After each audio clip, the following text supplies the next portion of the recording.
आलास? ये ये. आधी जरा शांत बस. मोकळा श्वास घे.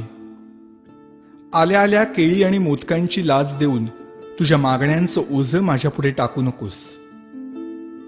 किंवा खरं तर यावर्षी काही मागूच नकोस. मागच्या वर्षीच्या तुझ्या मागण्यांचं काय झालं हे देखील विचारू नकोस. कारण कितीही मागण्या पूर्ण केल्या तरी तुमच्या अपेक्षा वाढतच जातात.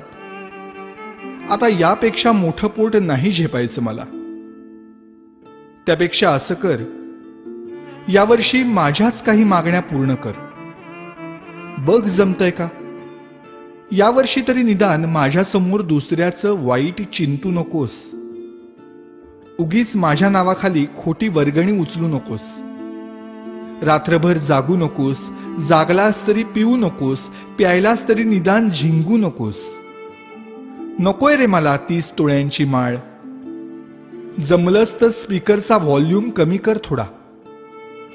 अश्लील शब्दातली तुमच्या गाण्यांची लिरिक्स ऐकवत नाहीत मला. आणि बघवतही नाही तुमच्या कॉम्प्लेक्सच्या गॅदरिंग मधला नंगा नाच. अशक्य होतं रे मला हे 10 दिवस तुमचा तमाशारूपी उत्सव सहन करणं. हात जोडून मागणं मागतो तुझ्याकडे. जागा हो. सुसंस्कृत हो.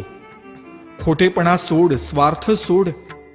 कधीतरी प्रामाणिक होऊन बघ. माणुसकीची नशा चढव.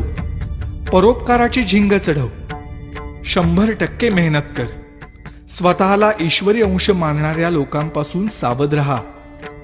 त्यांच्या आधाराने जगण्याचा प्रयत्न करून स्वतःतला आत्मविश्वास हरवून बसण्यापेक्षा तुझ्यातलं देवत्व मनापासून जप. दहशतीने जग जिंकण्यापेक्षा प्रेमाने मन जिंक. श्रीमंतांचे जोडे पुसण्यापेक्षा गरिबांचे पाय धू.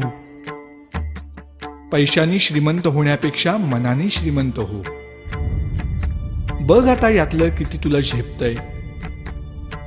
रागावू नकोस भक्ता. आणि रित्या हाताने जाऊ नकोस.